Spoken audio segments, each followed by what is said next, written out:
పూలు తయారు చేసి ఇచ్చేవాళ్ళు వచ్చారు.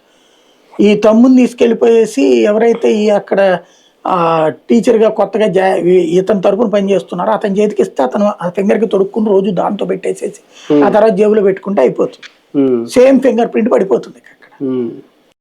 ఇది పెట్టారు 2-3 దాదాపు ఒక ఏడాది తర్వాత ఇది కనిపెట్టారు. కనిపెట్టి అప్పుడు ఈ ఫేస్ రికగ్నైజేషన్ పెట్టారు.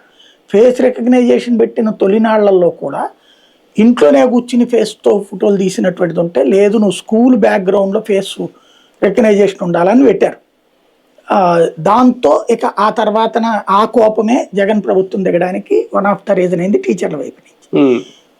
అలాంటి తంబులు ఇవ్వడం అనే ఇప్పుడు దాంట్లో ఏంటంటే టీచర్ తనిచ్చాడు తంబు వేరే చేయించి ఇవ్వడం అనేది.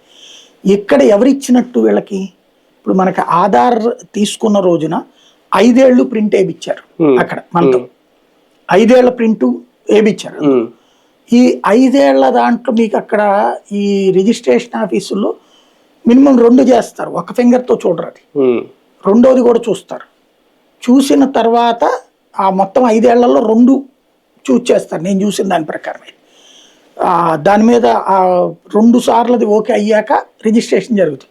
ఇప్పుడు ఏమన్నా మారిందని తెలియదు, నేను చేయించినప్పుడు చూసినటువంటిది అది ఆధార్. మరి అట్లా పోని ఒకటే అనుకున్నాం. పైగా మనం చలాన్ కట్టినప్పుడు కూడా మనకి ఓటీపీ వస్తుంది ఆధార్